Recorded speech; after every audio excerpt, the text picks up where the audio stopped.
Monsieur le Président, Mesdames, Messieurs, chers amis, nous poursuivons ce soir le cycle consacré à l'intimité des grands personnages, ceux qui ont façonné l'histoire afin de mieux les connaître, de percer les secrets de leurs talents exceptionnels et trouver dans leur vie privée la source de leur succès public. Cette cuvée 2017-2018 des entretiens d'ici, qui s'est ouverte en musique le 24 septembre dernier avec un concert lecture dédié au compositeur Robert Schumann, s'est poursuivie avec l'engagement politique et l'épopée de Sir Winston Churchill, décryptée par François Kersaudy. Nous voilà réunis ce soir pour une nouvelle immixtion dans l'intimité d'un personnage célèbre, celle de Pablo Picasso, en présence de Laurent Lebon, que je remercie chaleureusement pour sa présence. Né à Malaga en 1980, il effectue son premier voyage à Paris à l'âge de 19 ans, en 1900, lors de l'Expo universelle, sélectionné pour représenter l'Espagne avec un tableau d'une certaine sévérité, Dernier moment. Ce furent ses premiers pas au sein de la capitale. Il en profita pour nouer des liens avec les artistes de la butte Montmartre, de Degas, le passionné des croquis, à Toulouse-Lautrec, le peintre mondain. Influencé par l'œuvre de ces deux peintres français, il découvre un nouveau langage plastique et ces nouveaux sujets d'expression font alors référence à la vie parisienne. Cet Espagnol à la mèche rebelle, au regard farouche, était de ceux qui succédaient peu à peu aux peintres de la Belle Époque, de ceux dont la mentalité, à la fois déroute et inquiète, révolutionnaire de l'art, le voilà qui débarque donc à Paris pour changer la face du monde. C'est au cours de son 4e voyage qu'il emménage en 1912 au numéro 13 de la rue Ravignan sur l'actuelle place Émile Goudot. Vous l'aurez compris, cet andalou d'origine était devenu parisien et même montmartrois. C'est dans son bateau lavoir, logis précaire et inconfortable s'il en est, que Picasso vécut des années qui devaient être décisives. Sa vie parisienne, les multiples rencontres artistiques qu'il effectua par la suite, firent évoluer sa conception, son traitement de l'art. Ce fut également le cas avec l'influence de son histoire familiale. Son père, professeur de beaux-arts, l'a formé. La mort de sa sœur, alors qu'il était jeune, conduisit Picasso à se réfugier dans le dessin. Laurent Lebon, vous êtes diplômé de l'IEP de Paris, de l'École du Louvre, conservateur au Centre national d'art et de culture Georges Pompidou. Vous avez piloté le projet du Centre Pompidou-Metz, dont vous avez pris la direction en 2010. Vous êtes aussi nommé le 3 juin 2014 à la tête du musée Picasso à Paris, défi d'envergure afin de relancer cet établissement prestigieux après une longue période de travaux. Vous nous présenterez les étapes majeures qui influencèrent durablement la vie du peintre espagnol. Avant de vous laisser nous en entretenir, j'annonce à notre public fidèle que le cycle des entretiens d'ici se poursuivra dès le 7 décembre prochain en présence de Jean-Michel Anciot à la découverte de Marie-Noël, poétesse de talent insuffisamment connue du grand public. Je vous invite tous en famille à venir assister également au festival Ludia, récompensant la meilleure illustration de jeux de société, samedi prochain dès 18h à la salle de bridge de notre ludothèque municipale. Je vous souhaite à toutes, à tous, une agréable et enrichissante soirée.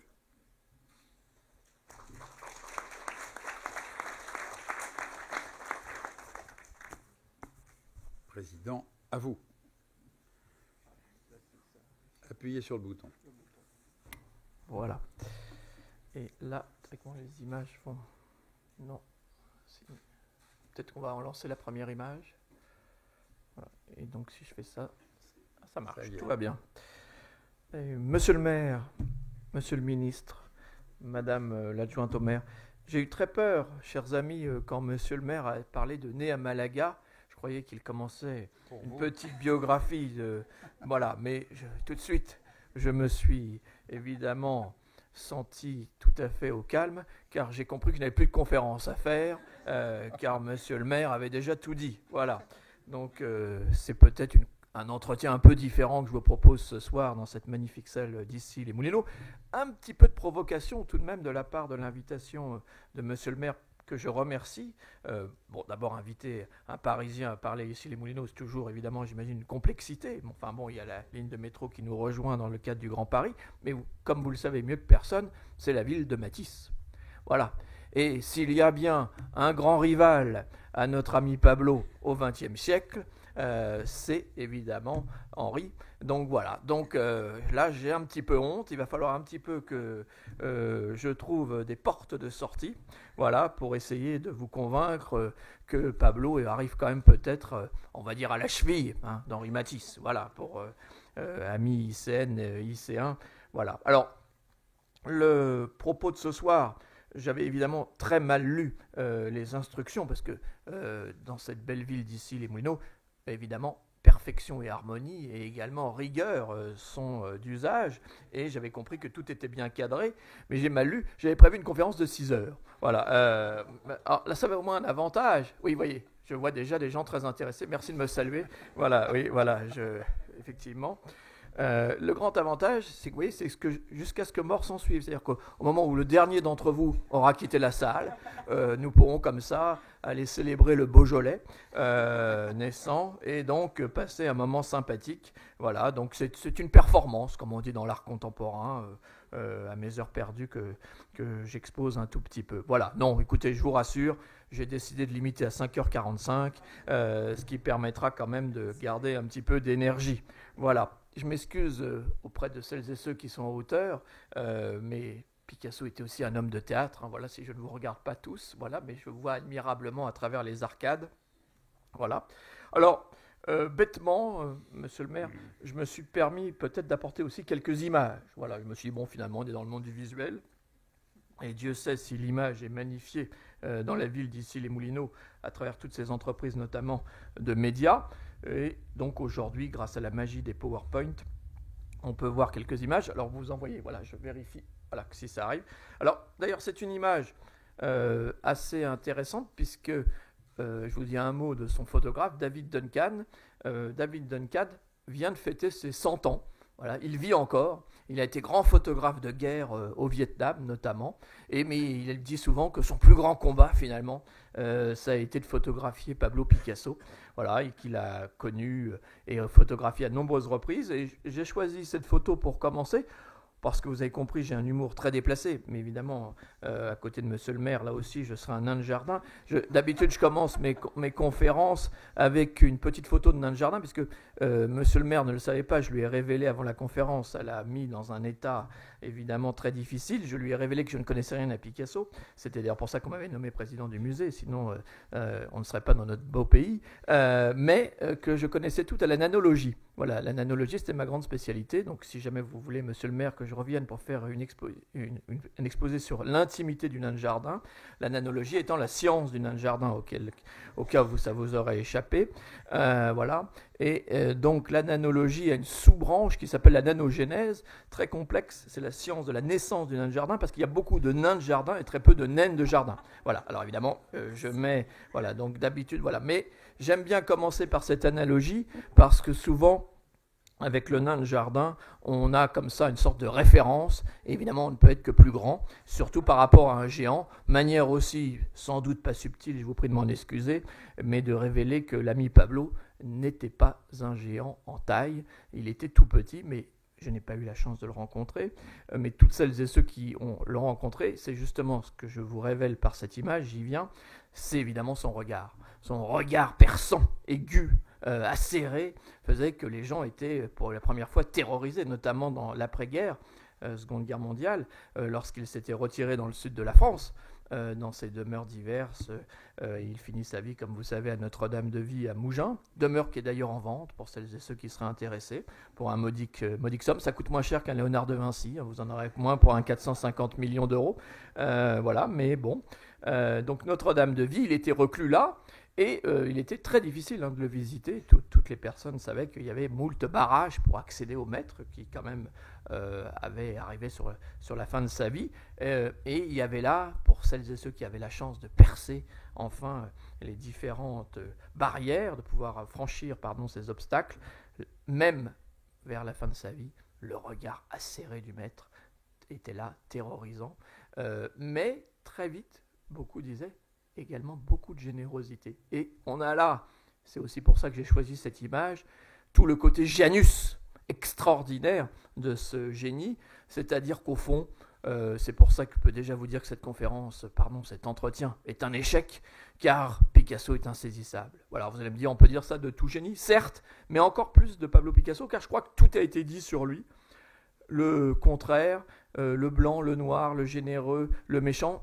Et c'est ça qui, je crois, le rend fascinant. Et c'est pour ça que j'espère quand vous reviendrez au musée Picasso, Madame l'adjointe d'ailleurs m'a révélé qu'après la conférence, une belle visite vous sera offerte avec champagne et caviar. Alors le bus part devant l'hôtel de ville la semaine prochaine, voilà, et vous amène directement, et vous ramène à ici, je vous rassure, vous ne serez pas obligé de rester trop longtemps à Paris. Voilà, si jamais le bus arrive à accéder dans le Marais, parce que parfois on a quelques petites difficultés, mais bon, voilà, ça, on va y aller. Alors voilà, je ne résiste pas pour commencer, puisque le thème imposé, et Dieu sait si de la contrainte n'est la liberté des entretiens, c'est l'intimité. L'intimité, au fond, aujourd'hui, nous en souffrons peut-être parfois par l'abondance de nos selfies et autres Instagram, mais au fond, c'est ces images. Et je crois que je ne résiste pas au plaisir de vous montrer comme ça un bref parcours de Pablo, notamment à 4 ans. Là, voilà, il naît en 1881 à Malaga. C'est un Andalou. Regardez-le, on dirait un garçon de bonne famille, magnifiquement, voilà, qui se dit. Mais on a déjà le regard, je ne sais pas si vous le sentez comme moi. Et le voici à 15 ans. Voilà. 15 ans, vous verrez tout à l'heure des tableaux qu'il a réalisés à cet âge-là. C'est un immense classique. Au fond, il a déjà tout digéré, il a déjà tout maîtrisé, et il a envie de s'attaquer à la vie, de s'attaquer à l'art. Et donc, comme l'a rappelé monsieur le maire tout à l'heure, évidemment, voilà, on ne s'était pas concerté, mais regardez, nous sommes en duo. Le voilà, il est à Montmartre, sur la place Ravignan, 1904, 23 ans. Évidemment, c'est pas le Montmartre d'aujourd'hui, et c'est pas les conditions matérielles, tous les souvenirs qui ont pu être apportés de cette époque, notamment par son secrétaire Sabartès, dont on va fêter l'anniversaire l'année prochaine de son décès à Barcelone. Sabartès, c'était vraiment le témoin de la vie de Picasso. Il dit à cette époque, mais Picasso ne vivait de rien. Certains jours, il ne mangeait pas. Il témoigne de ça. Ses compagnes de l'époque, comme Fernande, vont rappeler tout ça, y compris quand plus tard, évidemment, les moyens matériels auront changé et que, par exemple, Fernande viendra le voir pour lui demander quelques moyens. Et le voilà, regardez là, tout de suite, je crois que cette photo est quand même superbe. On l'a là, je crois qu'il est... Regardez le regard perçant, c'est un petit peu le leitmotiv de cette série de photos, mais également ce côté conquérant. C'est-à-dire que là, il est posé, j'allais dire presque comme un torero, puisque évidemment, n'en déplaise peut-être à quelques anti-corridas qui sont sans doute dans cette salle, mais vous inquiétez pas, je parlerai très peu de tauromachie ce soir, mais je crois qu'il y a vraiment un combat avec la toile. Regardez cette toile cubiste qui est derrière, on est en 1915, c'est vraiment la folie cubiste, l'occasion de saluer mes amis du Centre Pompidou dont on fête le 40e anniversaire cette année et qui vont offrir l'année prochaine une grande expo sur le cubisme. Ne la ratez pas, ça sera en octobre 2018, ça sera sans doute une des grandes expos du 21e siècle. Il ne faudra pas la rater. Et basculement total, ça y est, il est arrivé au sens social du terme. On est en 1924 et là, Picasso a rencontré Olga, la fameuse ballerine russe dont je redirai un mot tout à l'heure, et évidemment, la richesse est là, l'embourgeoisement. Il s'installe rue de la Boétie et il participe à tout ce côté mondain.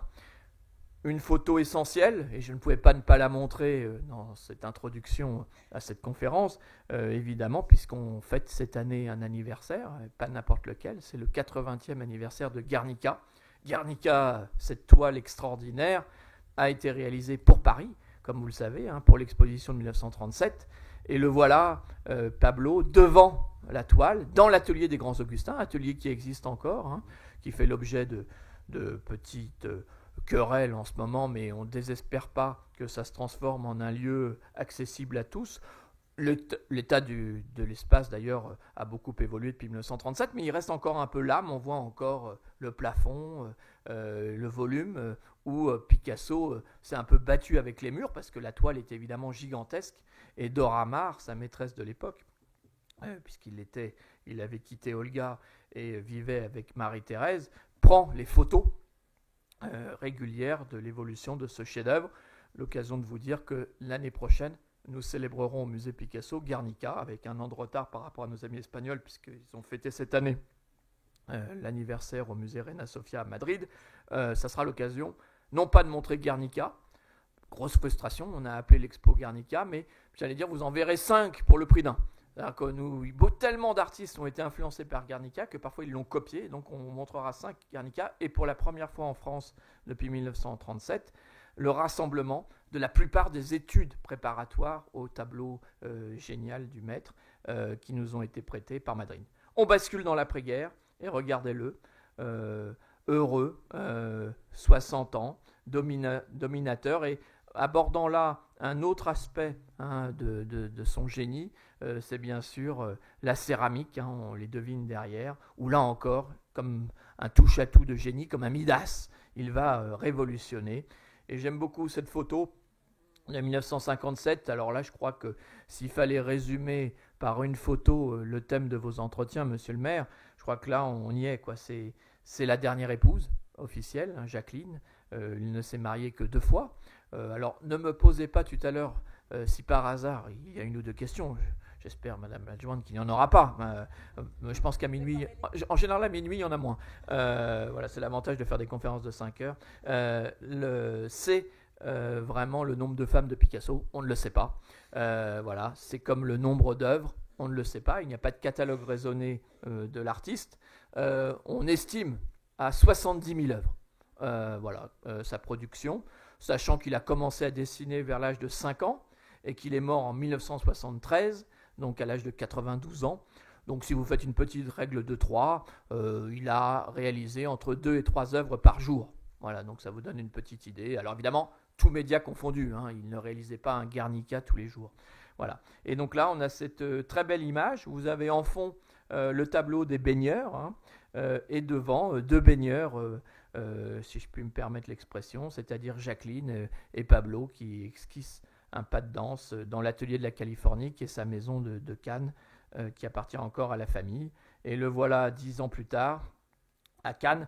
Après-guerre, il a tout compris évidemment du rapport à la société, de l'émergence des paparazzi, et évidemment, il contrôle son image. C'est le gala, le closer, le point de vue du moment. Donc, quand il sort à Saint-Tropez, quand il va à Cannes, à Nice, sur la plage, les photographes sont prévenus. Enfin, il y a un côté comme ça, un peu mise en scène. On avait fait une petite exposition avec nos amis de Paris Match, où comme ça, on voit sur plusieurs années comment chaque année, Paris Match va suivre la vie du maître dans ses diverses sorties. Et là, je trouve que cette photo je crois que c'est la dernière de la série pour percer son intimité. Je l'aime beaucoup parce que d'abord, comme vous l'avez remarqué par rapport aux autres, elle est en couleur, ce qui est assez rare de voir comme ça Picasso en couleur. Il est devant un de ses derniers tableaux, on est 3 ans avant sa mort, le Matador et la femme à l'oiseau, que vous devinez derrière. Et puis, il est dans cette robe de chambre, un peu, voilà, une sorte de robe de chambre peignoir, jaune, on ne sait pas très bien. Et finalement, c'est presque le même que 60 ans avant des premières images. Il a toujours le même regard, un peu plus apaisé, un peu plus serein. Mais c'est lui qui est là, qui nous attend, qui nous accueille toujours frontal par rapport à l'appareil photographique. Voilà, alors l'intimité, évidemment, c'est l'intimité de la création.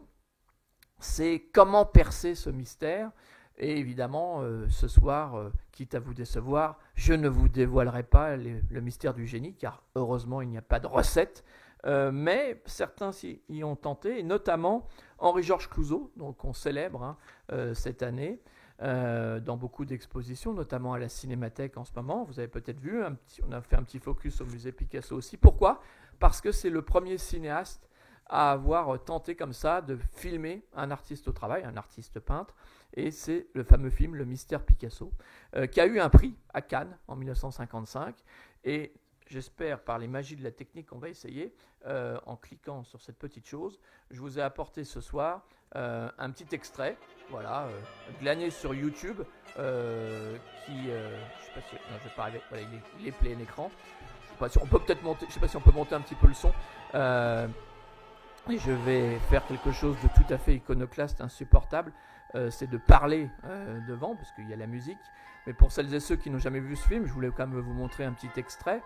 C'est une grande partie du film, une plaque de verre, la caméra est derrière, Picasso y a installé des feuilles de papier, et il a fait venir des États-Unis une marque de feutre qui n'existait pas en Europe, qui lui permet de dessiner très rapidement, et on voit donc en direct l'œuvre en train de se faire, et ça reste évidemment, alors là c'est montré un petit peu en accéléré, hein, mais je me tais parce que c'est, je crois, un des moments les plus magiques de l'histoire du cinéma. Voilà, et je crois que sur une conférence de 5 heures, il faut savoir faire quelques petites pauses.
Voilà.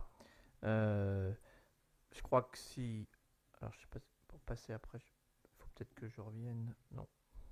Vous arrivez à faire passer l'image d'après ou faut que je clique quelque chose? Je fais échappe? Peut-être. Voilà. Voilà, je crois que j'ai préféré me taire. Alors, la musique est un peu datée, hein, des années 50, hein, mais je crois que la magie reste. C'est-à-dire qu'on est quand même fasciné. Vous pouvez vous entraîner ce soir avec une feuille blanche, hein, avec YouTube. Vous verrez. Alors, c'est un petit peu accéléré, mais c'est quasiment dans le tempo de la création, et notamment ce que je trouve fascinant dans ces extraits, même si peut-être parmi vous il y a des personnes qui haïssent Picasso, et ça serait bien normal, heureusement que le génie ne suscite pas l'unanimité, mais je crois qu'on ne peut que rester bouche bée devant cette extraordinaire métamorphose, comment d'un dessin on passe à un animal, une figure humaine, et puis finalement on se transforme en paysage, et ainsi de suite. Voilà. Alors, je vous ai choisi 2-3 citations, parce que quitte à vous dire quelques mots sur Picasso ce soir, évidemment, je crois qu'il faut aussi lui rendre hommage, car c'était aussi quelqu'un qui parlait très très bien de son œuvre. Hein.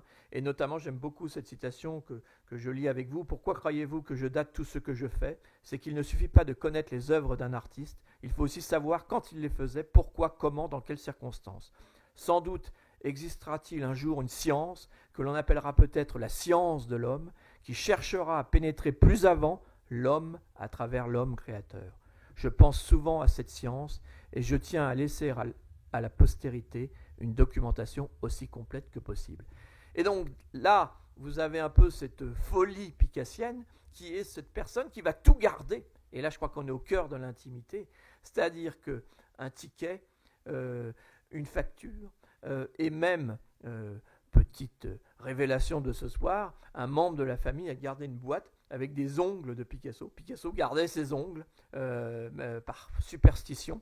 Et donc, peut-être qu'un jour, on pourra, comme ça, exposer les ongles de Picasso. Je ne suis pas sûr que ça soit très ragoûtant, mais bon, enfin, le dîner est encore tard, hein, d'ici minuit. Voilà. Et je crois qu'il y a là, quand même, chez lui, ce côté extraordinairement ambitieux. Hein. Comment, à travers une facture, on va tenter de percer les mystères de la création. Évidemment, je pense que ça ne dit rien forcément de la magie de la création, mais ce qui fait que, par exemple, au musée Picasso, qui est votre musée, hein, puisque c'est un musée national, parfois certains de mes collègues ont tendance à dire leur collection, la Sainte-Suite, on n'est que des passeurs, bien sûr, et vous êtes chez vous à l'hôtel Salé. On a la chance de conserver 6000 œuvres de Picasso, mais aussi et surtout, j'allais dire, une sorte d'iceberg que sont les 200 000 pièces d'archives, une partie de ces archives, qui viennent évidemment nourrir, incarner cette création. Voilà, alors un petit focus maintenant sur la collection du musée, justement pour pénétrer plus dans cette intimité. Voici d'abord l'œuvre la plus iconique du musée, en tout cas celle que nos visiteurs préfèrent. Voilà, c'est peut-être parce qu'elle est plus picassienne que d'autres. Hein. C'est cet extraordinaire portrait de Dora Maar, justement de l'année de Guernica, avec ses ongles rouges, ses yeux de couleurs différentes, ce visage jaune. Et puis regardez bien derrière cet extraordinaire décor de traits de couleurs comme un arc-en-ciel. Je crois que là, on a un peu tout le symbole picassien. Voilà, mais c'est lui aussi, et ça c'est une des autres œuvres préférées du musée, qui est capable au même moment de faire l'exact opposé. On a souvent opposé au XXe siècle Marcel Duchamp et Pablo Picasso, parfois à tort, parce que Marcel Duchamp, l'inventeur de ce concept, le ready-made, il va prendre la bouteille et il va la décréter œuvre d'art. Enfin, je pense qu'il n'y a que monsieur le maire qui peut décider ça ce soir, moi je ne me permettrai pas. Mais le voilà revenant en 1942 des funérailles de son ami Julio González, l'inventeur de la sculpture métallique. Il voit par terre un guidon, une selle, et il les assemble. Il ne fait rien de plus que ça, et il invente cette sculpture parmi les plus célèbres du XXe siècle. Le voici, Pablo, au moment où monsieur le maire le décrivait tout à l'heure, arrivant à Paris, en 1901, le fameux autoportrait de la période bleue.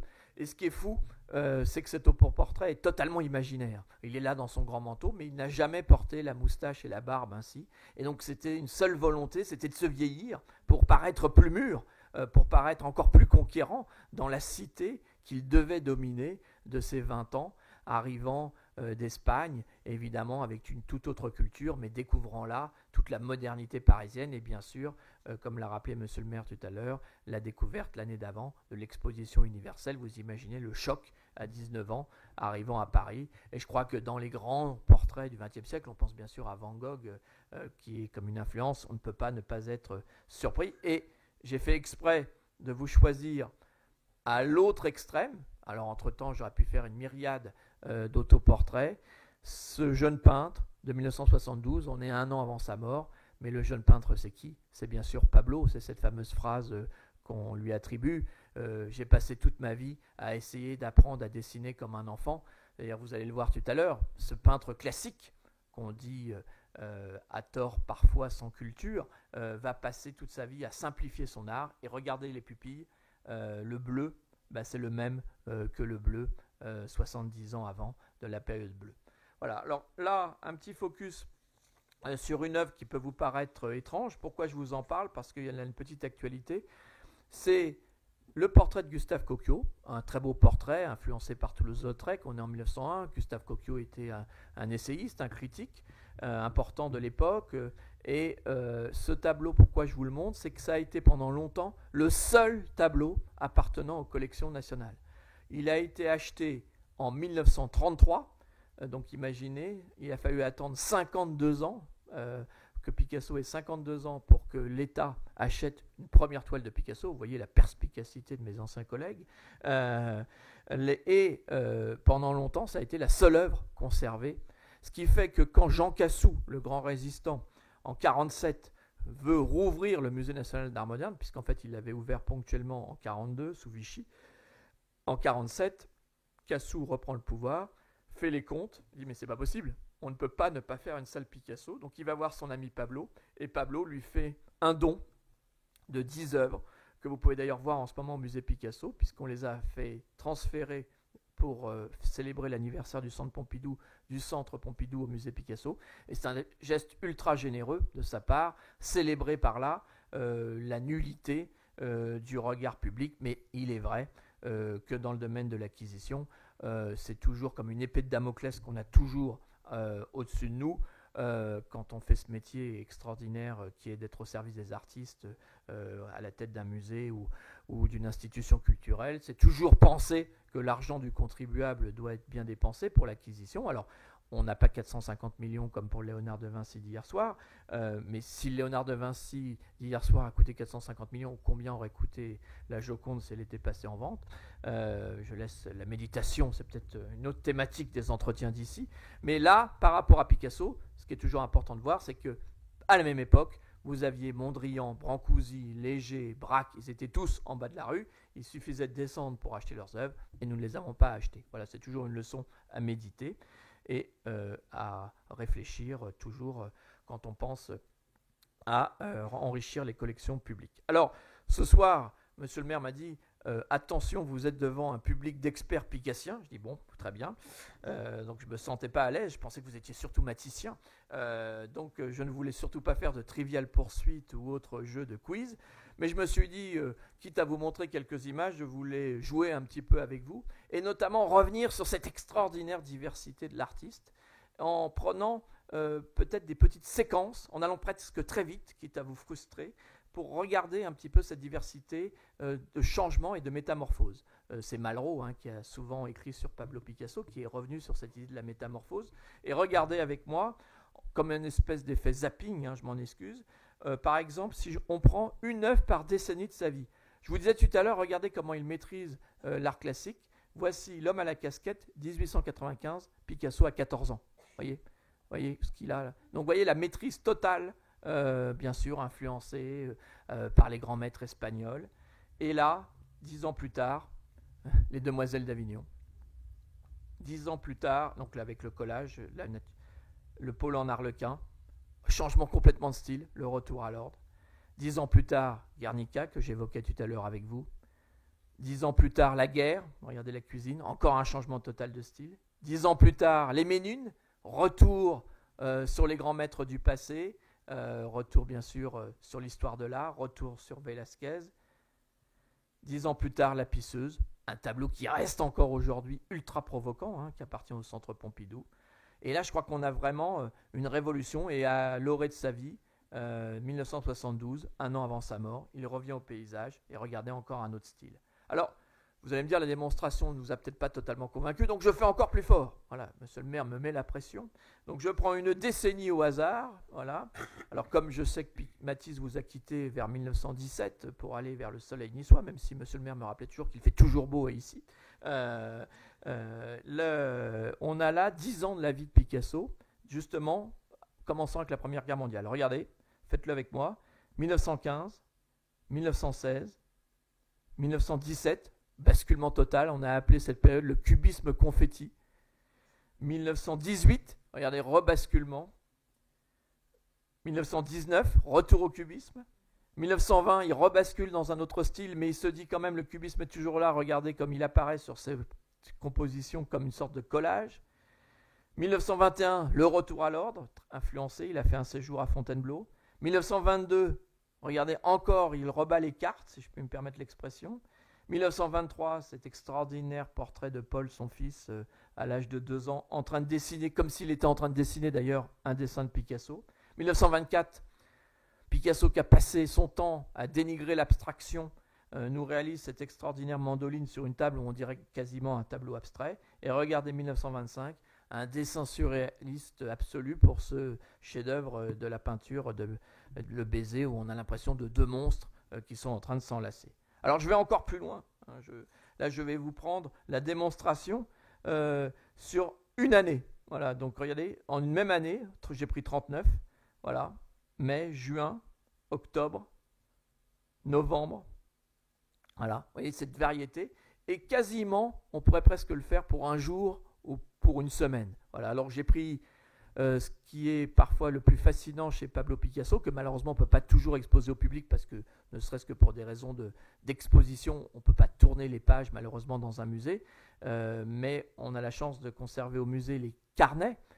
Et donc je vous propose d'en feuilleter quelques-uns, dont celui-ci assez connu puisque c'est un des carnets d'études pour les Demoiselles d'Avignon. Un des autres grands mythes sur la création picassienne, de son intimité, c'est qu'il ferait ça d'un geste, et que, alors que tous ces carnets montrent au contraire les études et les études et le retour et le retour. Voici les Demoiselles d'Avignon, regardez, je feuillette le carnet avec vous, quasiment jour après jour, comment il dessine pour trouver les personnages, les portraits qui vont faire ce chef-d'œuvre des Demoiselles d'Avignon. Alors on est dans les années 1907 ici pour les Demoiselles d'Avignon, mais pour vous prouver que la démonstration peut être menée sur toute la vie, je vous ai apporté la reproduction d'un autre carnet 53 ans plus tard, en 1960, très beau dessin là qui ouvre le carnet, qui vient d'ailleurs de nous être donné par la fille de Pablo Maya qui vit toujours à Paris à 80 ans, a eu 80 ans récemment. Regardez, pareil, on feuillette un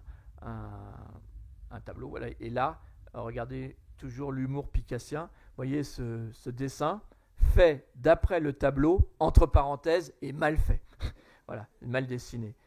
Voilà. Et je voulais continuer la démonstration avec les diverses disciplines. Regardez, sculpture, dessin, céramique, tapisserie, gravure, le grand génie de la gravure du XXe siècle, l'écrivain, le réalisateur de théâtre avec le fameux rideau de parade dont on fête le centenaire cette année. Si vous avez la chance de passer à Rome, en ce moment on a une exposition sur Picasso de 1915 à 1925 avec le grand rideau de scène de parade qui a été créé au Châtelet il y a un siècle, qu'on expose au Palazzo Barberini. Ne ratez pas, ça vaut vraiment le coup. Voilà, c'est ça je crois le génie picassien, et tout ça se réunit dans l'univers extraordinaire de ces maisons. Et pour être au cœur même du thème des entretiens d'ici, je crois qu'il n'y a pas plus belle image que de montrer l'intérieur d'une maison picassienne. Alors j'aurais pu en prendre plein.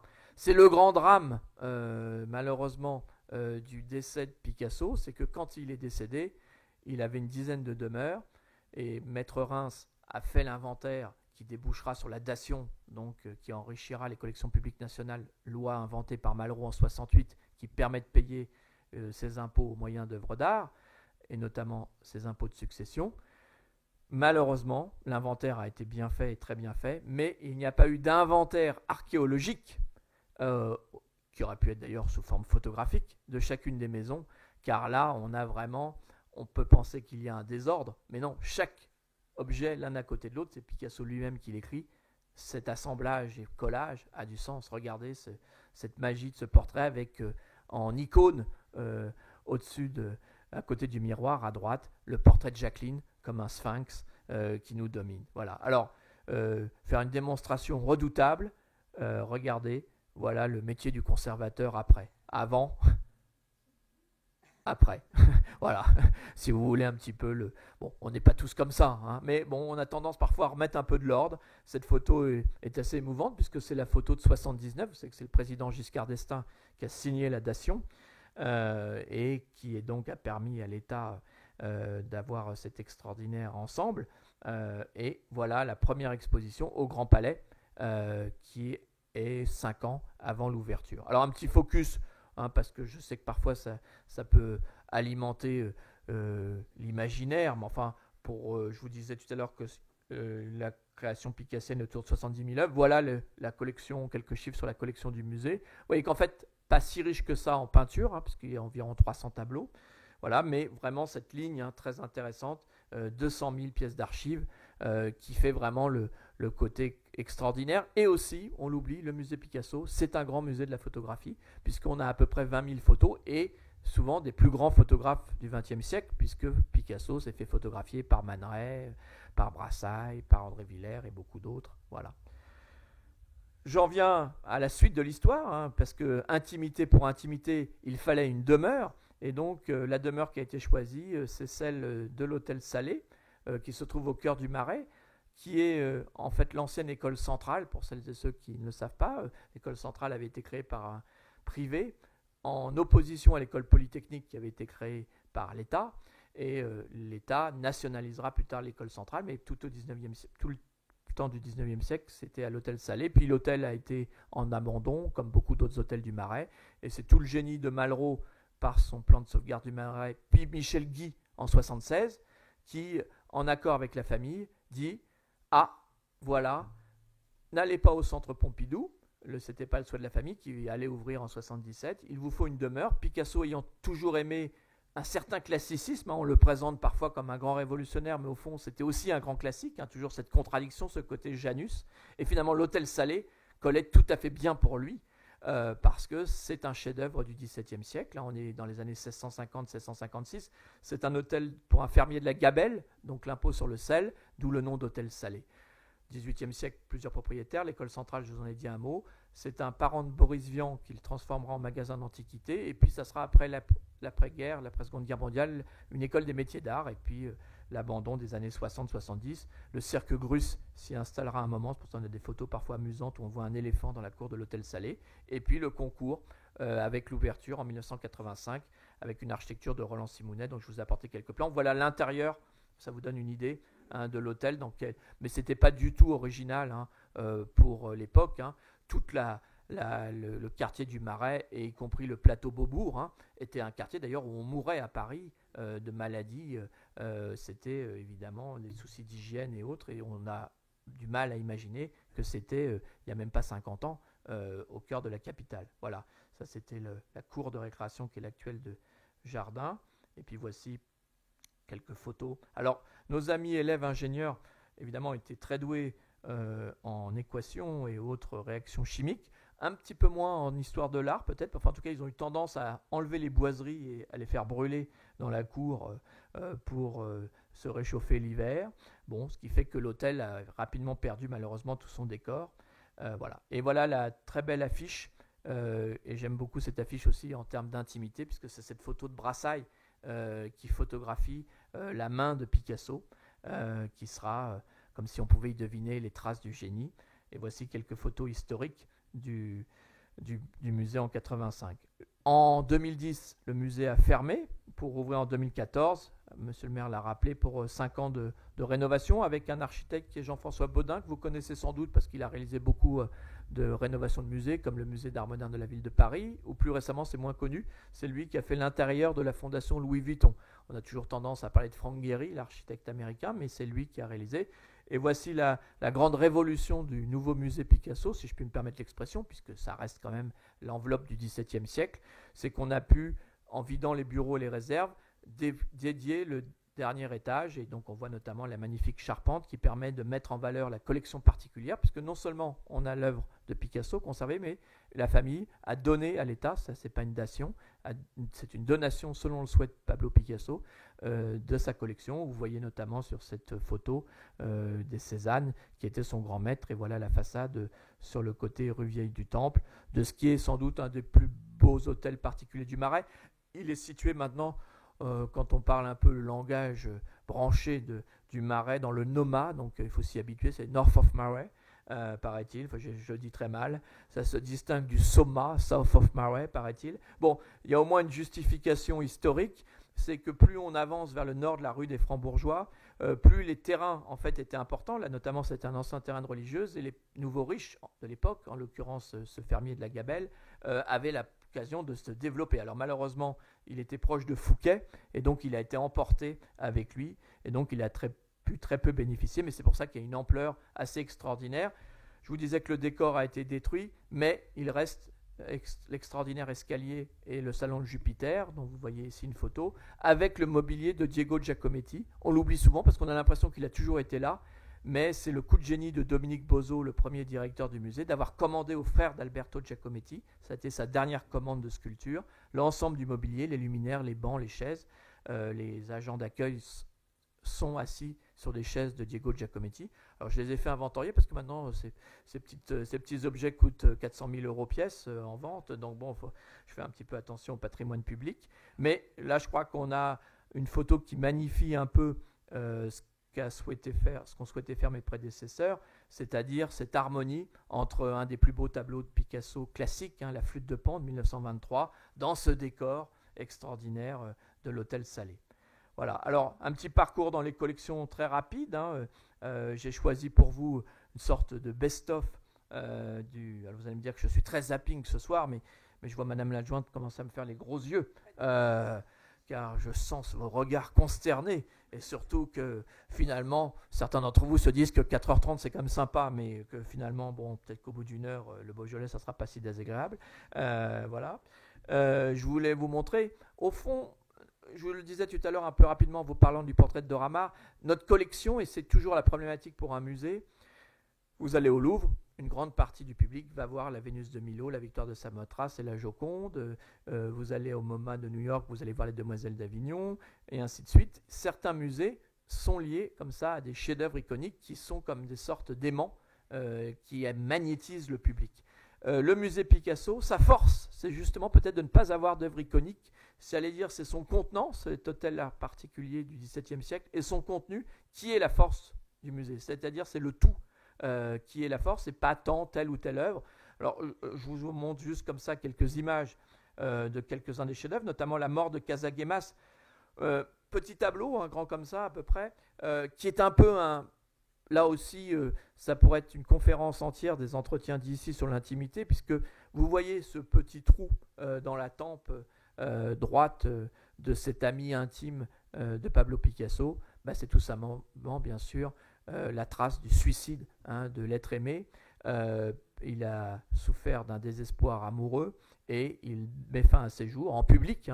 Et on dit souvent, et donc là on le voit dans son cercueil, Picasso le dessine, le peint, fait une série de tableaux, et on dit après cela, la période bleue va s'ouvrir, cette fameuse période mélancolique si extraordinaire dont je vous montrais l'autoportrait. Voilà, les deux frères, ce grand tableau de Gozol, là aussi je crois toute cette maîtrise classique, et puis tout ce goût un petit peu de l'entre-deux. Regardez ce tambour, cette écuelle, ce petit bouquet de fleurs. Enfin, là aussi on trouve tout le génie de la nature morte picassienne, et puis ces deux personnages comme permanents, comme éternels. Finalement on ne sait pas les dater.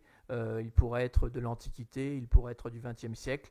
Sur ce fond neutre, c'est évidemment toute l'influence de son séjour à Gozol, un village au nord de Barcelone, où il va avoir un choc en 1906, et qu'on dit que ça va être le basculement dans une période plus primitive qui amène à ce type de tableau, où là, vous vous souvenez de l'autoportrait bleu, 5 ans plus tard, on est vraiment dans une toute autre logique, avec ce visage comme un masque. Évidemment, je ne peux pas dire un mot sur l'influence de l'art africain et océanien que Picasso découvre et qui est magnifié dans ce tableau des 3 figures sous un arbre qui vient juste après les Demoiselles d'Avignon. La révolution cubiste, avec notamment cette sculpture extraordinaire du violon, on ne le dira pas assez ou jamais assez, c'est peut-être pas la période que préfère le grand public, mais c'est vraiment la révolution fondatrice du XXe siècle. Comment cette cordée, comme on l'a souvent surnommé Picasso-Braque, révolutionne en 5 ans l'histoire de l'art, fait voler en éclats la perspective traditionnelle et nous amène à un autre regard sur l'histoire de l'art. Et 3 ans plus tard, voilà ce qu'on retrouve. Là, on est presque chez Ingres. Au fond, c'est Olga. Mais un Ingres inachevé. Regardez ce fond. Regardez sur la gauche du tableau, comme ça, comme un petit tableau abstrait sous sa main droite. Toute la mélancolie de cette danseuse russe qui a quitté la Russie pour essayer de conquérir l'Europe, qui malheureusement sera blessé et ne pourra pas donner libre cours à sa passion, et va rencontrer le génie pictural pour cet amour de 18 ans. Voilà. Les deux femmes courant sur la plage. J'adore ce tableau parce que je crois que c'est le tableau qui reflète peut-être le plus le côté monumental du Picasso, et pourtant il est grand comme ça. Voilà. Mais il a fait l'objet d'un énorme agrandissement, si je peux me permettre ce pléonasme, puisqu'il est devenu le rideau du grand ballet Le Train Bleu, dont les costumes ont été réalisés par Gabriel Chanel. Et donc, déjà, dans cette petite esquisse, Picasso, on sent, alors on l'appelle les femmes courant sur la plage, mais finalement, elles sont en train de danser, quoi. Espèce de nymphes, un peu surdimensionnées, là encore avec cette Méditerranée. Et regardez, j'ai fait exprès de choisir un tableau dans 1931 totalement différent, un couple différent, mais là, c'est quoi? C'est deux personnages voraces qui sont en train de s'entretuer. On dirait presque une sculpture. Hein. C'est l'année où Picasso a acheté son château à Boisgeloup, en Normandie, près de Gisors. Et là, il révolutionne la sculpture au XXe siècle avec ses personnages. Marie-Thérèse, l'alter ego de Dora Maar, hein, là aussi la figure Janus.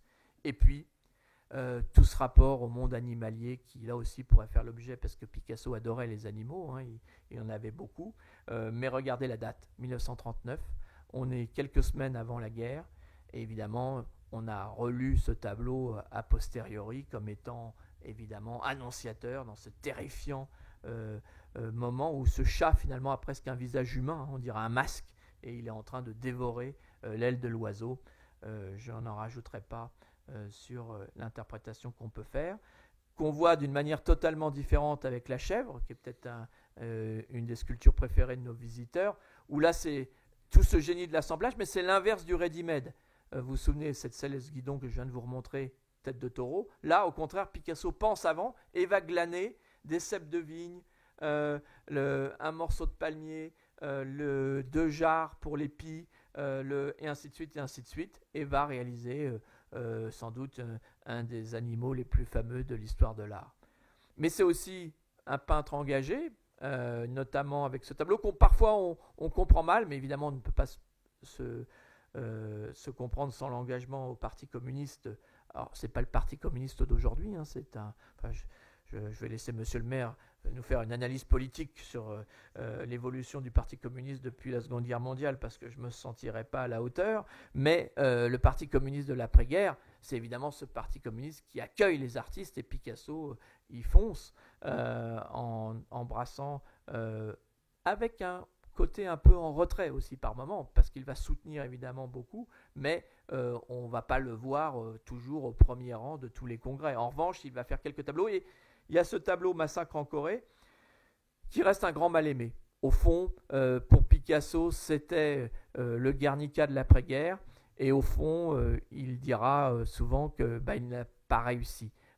Faut pas se méprendre, hein, ce sont les Américains qui tirent sur ces victimes, mais c'est des Américains un peu robots, voilà. Et il y a Goya, il y a Manet probablement, mais peut-être que le précipité chimique ne prend pas totalement, contrairement à tous ces tableaux dont je vous montrais par exemple un exemple tout à l'heure avec les Ménines, où il revient sur les grands maîtres de l'histoire de l'art et où il rebat toutes les cartes, et où je pense qu'il y a beaucoup plus de génie et beaucoup plus de liberté, même si ces tableaux ont été complètement massacrés par la critique, y compris par ses propres amis, une leçon à méditer à sa mort, notamment quand il y a eu les deux dernières expositions à Avignon en 70 et 73 au Palais des Papes.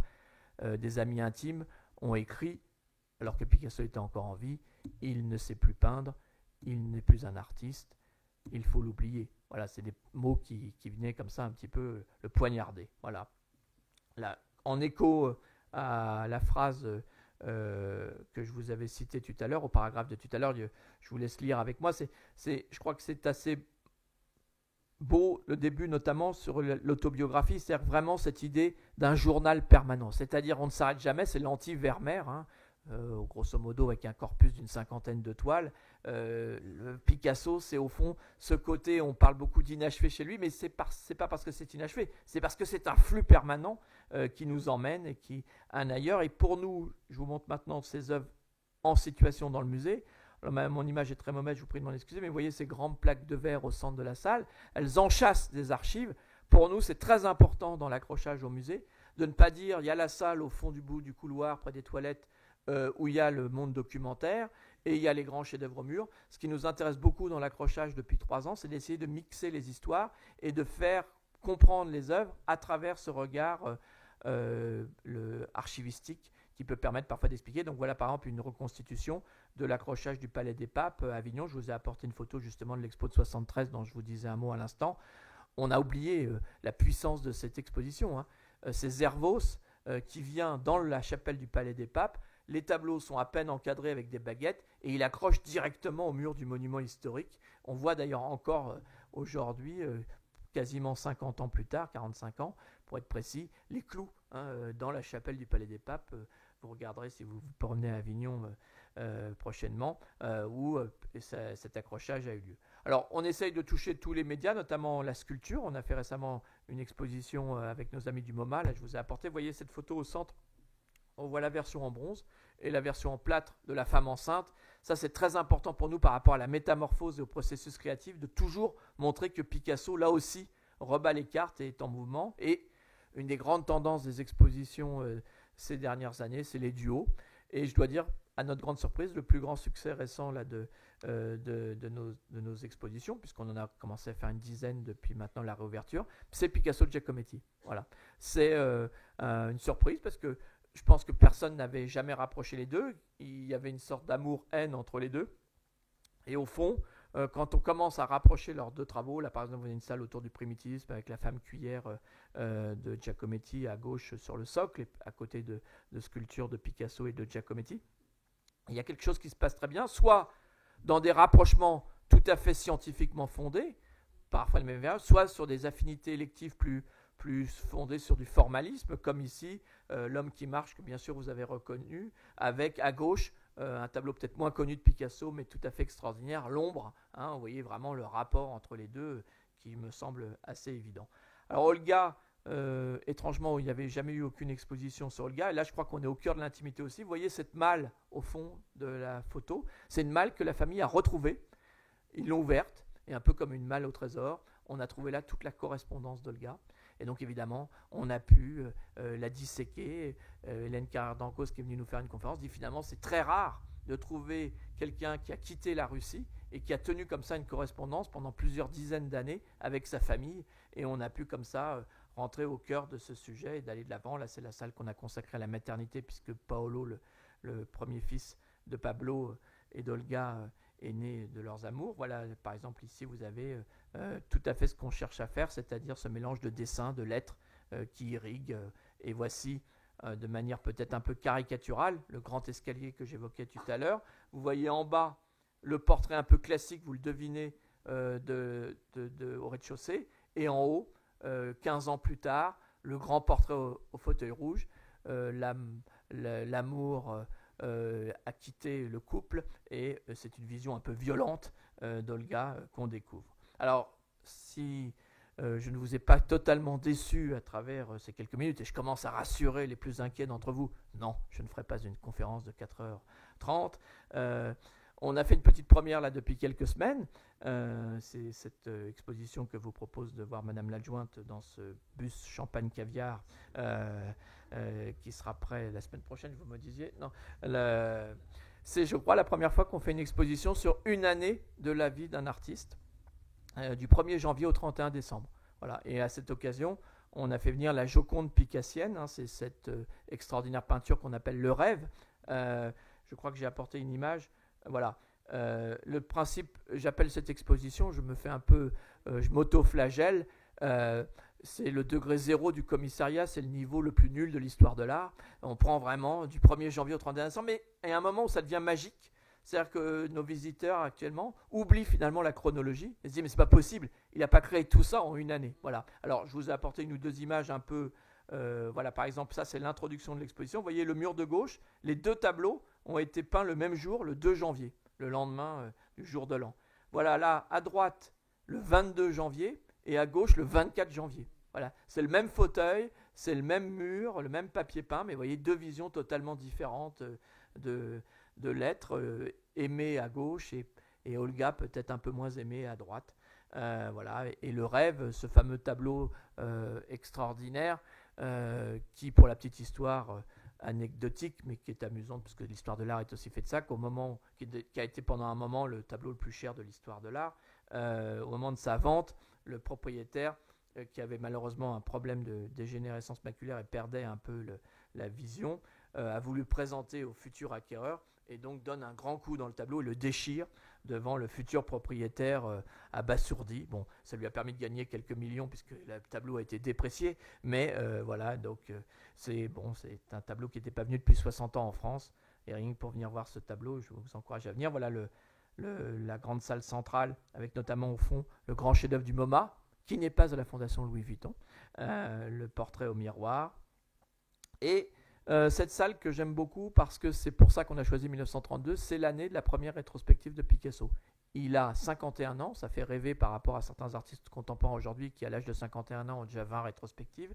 Lui, il a fallu attendre 51 ans et c'est lui-même qui accroche sa rétrospective aux Galeries Georges Petit, ce n'était pas un musée, c'était une galerie privée. Et regardez, on a voulu évoquer ça par ce mur, il fait ce type de composition où il mélange toutes les périodes.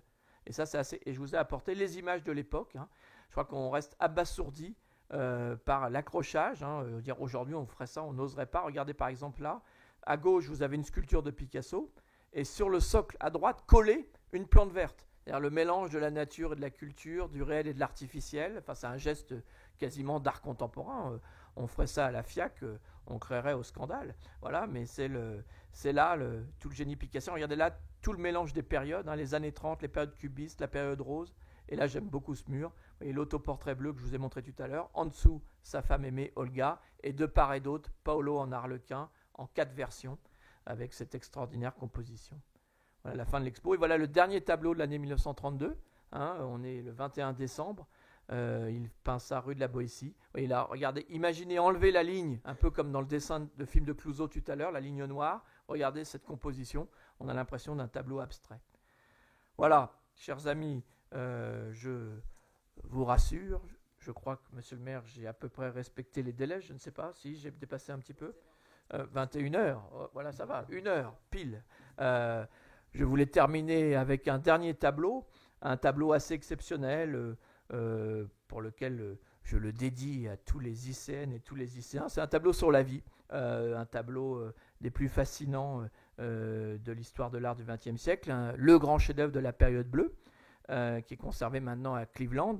Et un petit scoop pour vous ce soir, il sera en France l'année prochaine, au musée d'Orsay, pour la première exposition sur la période bleue et la période rose qu'on fasse dans notre pays. Donc j'espère que vous viendrez nombreux la découvrir en septembre 2018. On a décidé de la faire au musée d'Orsay parce qu'il nous fallait un musée un peu plus grand, parce qu'on pense que ça va peut-être avoir un petit peu de succès public.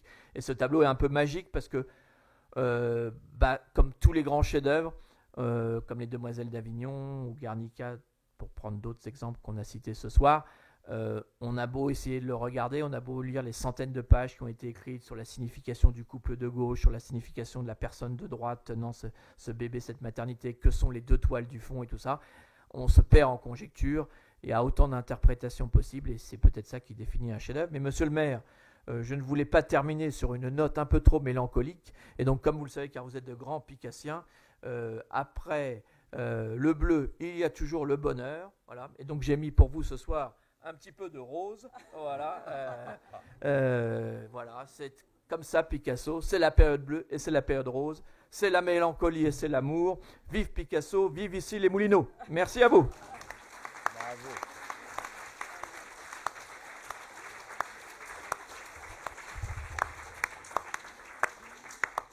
Merci beaucoup, Monsieur le Président. Merci pour cette présentation. Merci, et je pense que vous serez d'accord avec moi pour tous les visuels que vous nous avez proposés ce soir, qui nous ont permis non seulement d'imaginer, mais de suivre aussi au fur et à mesure ce que vous étiez en train de nous dire sur la richesse de cette œuvre, et notamment comment mieux comprendre cette intimité qui fait ensuite, vous nous disiez, le mystère Picasso. Vous nous avez dit qu'il serait difficile de percer ce mystère ce soir. Et en tout cas, je fais le lien avec un des derniers tableaux que vous nous avez montré, qui est le rêve.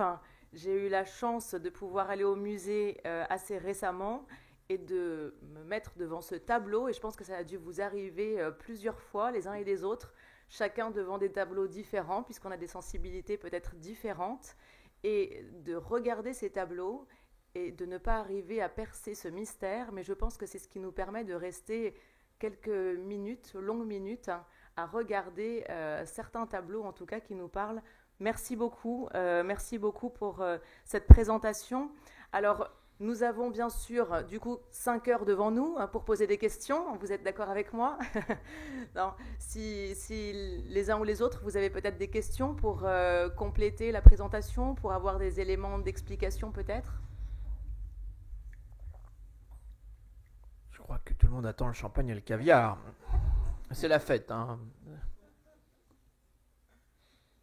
Consternation généralisée. J'ai oublié de vous dire que vous étiez bien sûr chez vous à l'Hôtel Salé. Hein. C'est la maison de celles et ceux qui aiment l'art. Même sans champagne, même sans caviar, vous êtes bienvenus toujours. C'est que tout a semblé clair? C'était parfait. Ouais, alors là, Monsieur le maire, je ne sais que dire. Voilà. Bah, écoutez, en tout cas, non, chère madame, je me permets de vous reprendre. Je pense que celui qui est parfait, c'est Pablo. En tout cas, il est parfait dans son imperfection, pour reprendre cette image du Janus.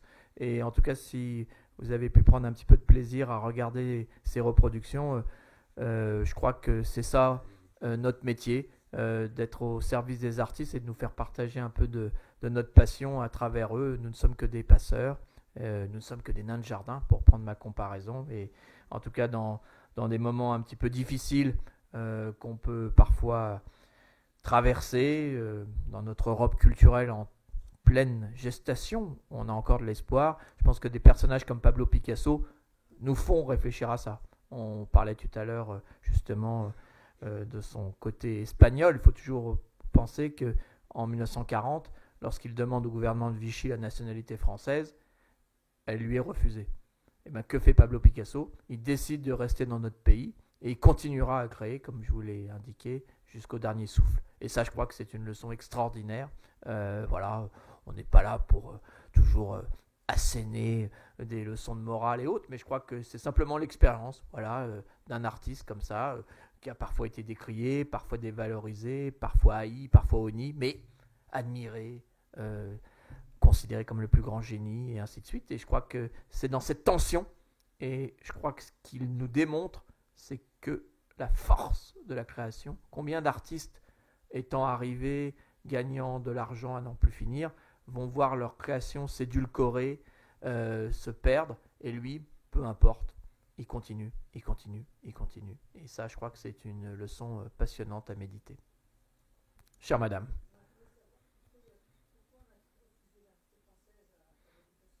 Alors, on lui a refusé, si j'étais un peu rapide, parce que je dirais que le gouvernement de Vichy n'était pas un passionné d'accueillir les personnes étrangères sur notre territoire dans ces années-là. Mais pour être encore plus précis, ça a été assez bien analysé puisque le dossier du préfecture de police a été conservé. Hein.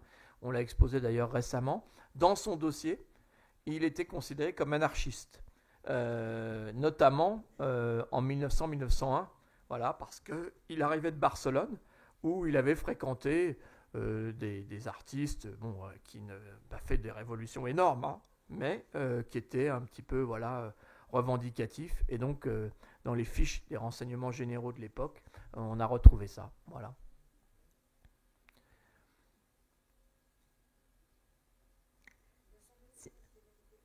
Non. Ah, non. Ça perturbe. Non, non, il ne l'a jamais eu.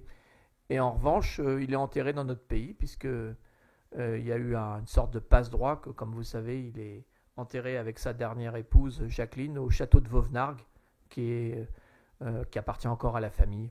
Voilà. Voilà. Oui. Dora Markovic. Le château lui appartenait, oui.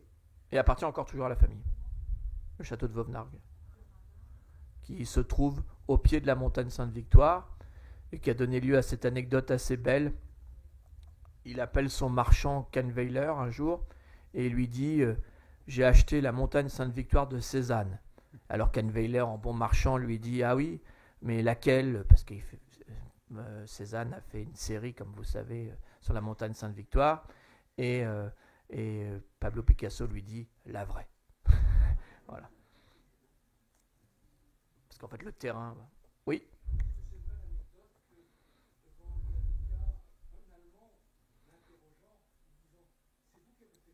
Il le dit, non, c'est vous. Oui, c'est ce qu'on dit. C'est ce qu'on dit. Bah, les Allemands venaient visiblement très souvent le visiter. Il avait très peur pendant la guerre, à l'atelier des Grands Augustins.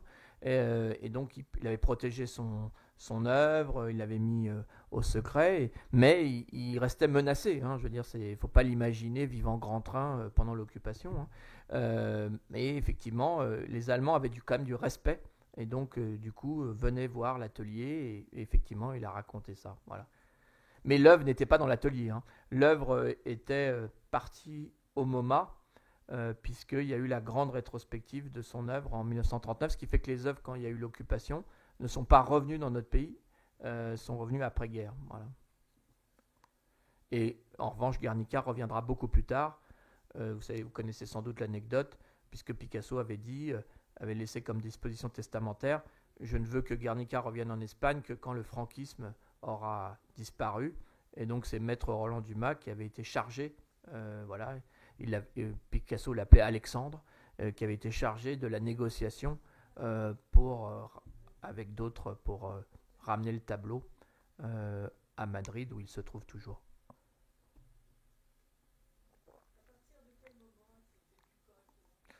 Toujours difficile à dire à la semaine près ou à l'année près, mais enfin, en revanche, il y a vraiment un basculement à partir du moment où il y a un marché qui se crée pour lui, et notamment avec la puissance de Kahnweiler, qui aura ce génie de comprendre notamment la force du cubisme.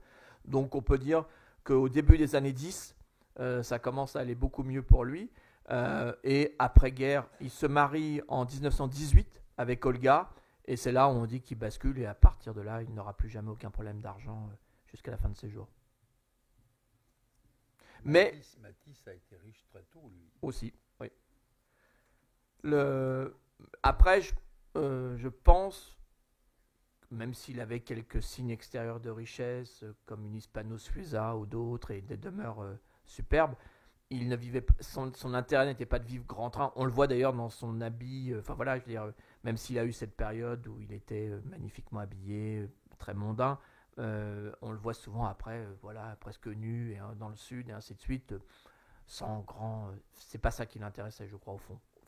Et même si on a la chance d'avoir la collection de ses œuvres dans le musée, là aussi, c'est pas une collection de milliardaires. C'est une collection beaucoup plus d'affinités électives de ses amis artistes ou des maîtres qu'il respectait. Voilà, je veux dire, il n'avait pas 10 000 œuvres, il n'avait pas une volonté. Je pense que son rapport à l'argent était quand même très distant par rapport à ça. Par exemple, dans l'Expo 1932, à un moment, on montre un dessin d'une piscine qu'on lui propose de construire au château de Boisgeloup et il ne donne pas suite. Voilà. C'est un petit détail, mais pour vous dire que voilà, c'était pas forcément. Oui, peut-être. Le musée de Paris, le vôtre. Voilà, le vôtre. C'est la plus grande collection du monde, puisqu'on conserve à peu près 10% de son œuvre. Ensuite, alors, à travers votre question, je me permets de dire un petit mot sur les musées Picasso. Il y a le musée Picasso de Malaga, qui est la ville natale de l'artiste, qui a été fondée par une partie de la famille, en l'occurrence Bernard notamment, et sa mère Christine. C'est une petite collection, mais très belle, dans un lieu magnifique. À Malaga, il y a également la maison natale, où il y a quelques œuvres, mais bon. Il y a évidemment le musée Picasso de Barcelone, notre grand alter ego, qui est actuellement dirigé par un Français, qui a une collection extraordinaire qui a été créée du vivant de l'artiste, plus fondée sur la jeunesse de l'artiste. Ensuite, vous avez le musée Picasso d'Antibes, fabuleux au château Grimaldi sur la mer, où là, vous trouvez la production notamment que Picasso a réalisée dans le château lui-même, après-guerre, et que le conservateur de l'époque, Dore de la Souchère, a réussi à garder. Picasso l'a donné, donc c'est ça qui forme le cœur de la collection. Vous avez un musée Picasso moins connu à Münster, en Allemagne, fondé sur les gravures, notamment les dessins. Vous avez un très beau musée Picasso à Hakone, au nord du Japon. Et puis sinon, vous avez plein de musées Picasso mais qui ne portent pas le nom du musée Picasso. Donc par exemple, pour prendre l'exemple le plus connu qui est en ce moment célébré à Paris, le MoMA de New York, le musée d'art moderne, n'est pas un musée Picasso, mais la collection de Picasso qu'il conserve est tellement extraordinaire qu'évidemment, c'est une sorte de petit musée Picasso en soi. Il est arrivé pour l'exposition universelle, comme l'a rappelé Monsieur le maire tout à l'heure, à 19 ans. Non, il y a cette petite période au début du XXe siècle où il va faire quelques allers-retours entre l'Espagne et la France. Et ensuite, il va s'installer définitivement. Est-ce que vous avez d'autres questions? Oui, oui, je vous en prie.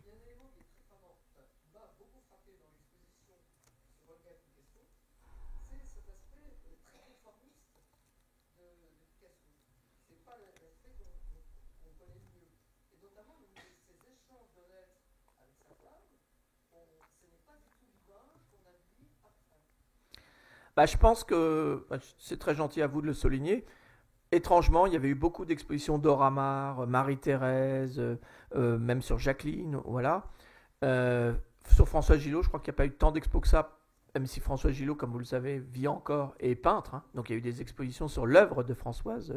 Je crois et il n'y avait jamais eu d'exposition sur Olga. Parce que Olga paraissait toujours comme la figure un peu mélancolique, un peu, voilà, Et je pense qu'en tout cas, je dirais, vous parlez de convention, je parlerais de classicisme. Voilà, je parlais en tout cas d'un côté un peu installé. Voilà, et effectivement, on trouve dans un plus de formalisme. Et puis, vous vous souvenez de l'image que je vous ai montrée tout à l'heure, il prend goût à ça, hein, au bal et autres moments un peu de société. Voilà. Mais après, ça disparaîtra un peu, à tel point qu'on dit que, par exemple, pour son expo 1932, donc la rétrospective dont je vous montrais des images tout à l'heure, il n'est pas venu au vernissage. Voilà, oui, il s'est mis en retrait. Voilà. D'autres questions? Alors peut-être, attendez peut-être le micro, comme ça on vous entendra mieux et tout le monde vous entendra bien. Excuse-moi. Parmi ses descendants, aucun artiste a pu surgir, a pu se révéler? Ah là, j'ai pas eu la chance d'assister à toutes les séances des entretiens d'ici de cette année, mais à travers votre question, il y a cette question fondamentale du rapport familial quand on a la chance d'avoir un parent extraordinairement artiste. Hein. On pourrait en faire une bible. Enfin, je pense qu'il y a dû y avoir pas mal d'ouvrages qui ont été faits dessus ou autres. Dans le cas de Picasso, il n'y a pas eu d'artiste à part entière, mais il y a beaucoup d'enfants qui ont une fibre artistique. Voilà. Alors, par exemple, pour prendre un exemple connu, vous citez Paloma. Donc, Paloma, c'est la fille de Françoise. Paloma a toujours eu une fibre artistique au cours de sa vie et toujours encore aujourd'hui. Elle a créé des bijoux. Diana, la petite fille, donc la fille de Maya, elle aussi développe des bijoux. Vous pouvez d'ailleurs voir en ce moment une exposition à la galerie Gagosian à Paris où Diana expose le rapport de Pablo à sa fille Maya et il y a quelques bijoux qui sont exposés. Claude, le frère de Paloma, a toujours développé un goût pour la photographie. Voilà, donc voilà, mais il n'y a pas eu d'artiste au sens, voilà, je pense que là il y a une petite pression. Merci.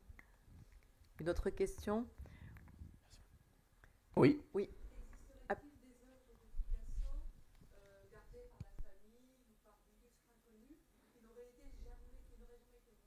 Oui. Oui. On en découvre tout le temps, heureusement, parce que son œuvre est tellement prolifique, y compris dans la famille, parce que l'inventaire a été bien fait, très bien fait, mais parfois il peut y avoir une œuvre qui s'est glissée ou ainsi de suite. Par exemple, il y a un cas assez connu récemment. Vous avez peut-être vu que Monsieur Leclerc a créé maintenant sa fondation à Landerneau, qui est un grand succès. Et la dernière exposition était sur Picasso. Et en fait, cette exposition n'était pas faite à partir des collections du Musée national, mais était faite à partir des collections de la dernière fille, non pas de Pablo, mais de Jacqueline, mais qui est donc la dernière héritière, Catherine Hutin. Et la collection est exposée.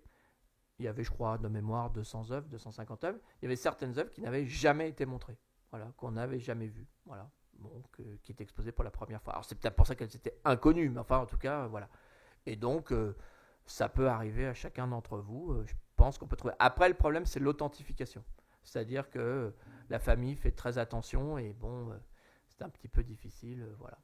Chacun va aller regarder ce soir. Oui, je vous en prie. Oui, vous appuyez sur le bouton juste devant, voilà, comme ça on vous entend mieux. Oui, je voulais dire qu'il y a une œuvre qui n'est pas cachée, mais qui est peut-être assez inconnue. C'est au siège de l'UNESCO, place de Fontenoy. Il y a Alors ça, c'est pas une œuvre inconnue, mais c'est une œuvre malheureusement difficilement accessible depuis qu'il y a Vigipirate. Oui, mais c'est La Chute d'Icare. Oui. Voilà, qui est un tableau, qui est pas un tableau d'ailleurs, qui est plusieurs panneaux, qui est plusieurs panneaux sur un support isorel, mais qui est une œuvre extraordinaire. Mais qu'il n'a pas voulu, je crois, signer. Parce qu'il y a, dans l'architecture, ils ont mis un grand poteau métallique. Picasso estimait que ça démolissait la perspective, il n'a pas voulu le signer. Oui, bah, le hasard fait que je l'ai revu avant-hier, là, parce qu'il y avait l'installation de Madame Mazoulet. Oui. Mais ça reste quand même une œuvre, je trouve, d'une puissance. Et j'espère que la nouvelle présidente va rouvrir les portes de l'UNESCO, parce que je trouve qu'il y a pas mal. C'est quand même un musée magnifique. Enfin, il y a un Miro, un Calder et autres. Et je pense qu'on devrait y avoir plus souvent accès. Mais je crois qu'elle a projet, effectivement, malgré les difficultés de sécurité, d'en faire une maison plus ouverte sur la cité, que la précédente directrice, qui avait beaucoup de qualité, mais avait peut-être replié un peu sur elle-même. Vous disiez tout à l'heure en aparté que le musée Picasso était ouvert pour d'autres événements. Nous, on aime à dire aussi que notre musée de la carte à jouer est aussi un musée qu'on essaye ouvert pour effectivement des expositions, mais aussi pour d'autres événements. Et je pense que ce sont toujours des lieux un peu empreints de magie quand on y va. Et moi, je tiens à ça, en tout cas, au musée de la carte à jouer. Mais je sais que vous avez cette... je crois que sinon, on va mourir. Voilà. Les musées sont mortels. Il faut pas croire qu'on est éternel. Et je pense qu'il faut se battre tous les jours. Notamment, aujourd'hui, on a un vrai changement de public. Et pour que les jeunes générations s'approprient le musée, il n'y a pas 50 clés. Vous la connaissez tous comme moi. C'est que si on ne commence pas dès le primaire, sans forcer, mais en allant faire... Je pense qu'il y a 1000 autres choses plus passionnantes à faire que d'aller visiter un musée. Mais au moins avoir offert la proposition d'aller voir. Et on a encore ce problème. On développe évidemment beaucoup de programmes en faveur de ce qu'on appelle un peu pudiquement les non-publics ou les publics défavorisés, qui sont des termes quand même que j'utilise avec précaution parce que je les trouve un petit peu condescendants. Mais en tout cas, quand on va parfois dans des lieux qui sont à 5 stations de métro du périphérique, moi ça m'est arrivé souvent de faire des conférences. Parfois il y a tout simplement dit non, on ne vient pas. Mais pourquoi vous ne venez pas? Parce qu'on ne vient pas à Paris, on ne va pas aller au musée à Paris, ça nous fait peur. Et puis voilà, donc là il faut vraiment rentrer dans une logique de conviction. Et je crois que ça commence comme ça. Et puis voilà, parfois ça passe, parfois ça passe pas. Mais en tout cas, c'est l'émerveillement. On a lancé notamment, je n'ai pas pu aller jusqu'au bout parce que la préfecture m'a interdit d'aller jusqu'au bout de la logique. Je n'ai pu faire qu'un soir alors que je voulais faire la nuit. Mais nos amis anglo-saxons ont développé le concept de la nuit au musée. Alors pas la nuit des musées que vous connaissez, qui marche très bien. Mais ça consiste à inviter des enfants qui dorment au musée. Voilà, donc alors ça marche dans les muséums d'histoire naturelle, beaucoup. Alors c'est plus drôle avec les dinosaures, mais on l'a fait pour des enfants et ça a été un grand succès parce que, alors évidemment, il faut trouver un petit côté ludique, il ne faut pas tout transformer en jeu, mais je pense que le musée c'est aussi un lieu de plaisir et de passion. Et donc voir un musée la nuit, seul, évidemment, ça crée une émotion. Et aujourd'hui, on a tous en tête ces visites monstrueuses où on s'est ennuyé à faire la 28e salle d'égyptologie et on ne comprenait rien à tous ces dieux égyptiens, même si on était fascinés.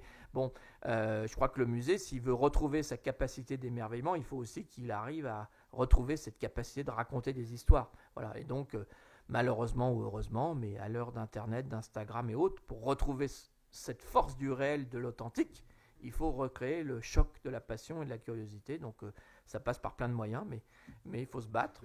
Voilà. Et je crois que c'est aller de l'avant.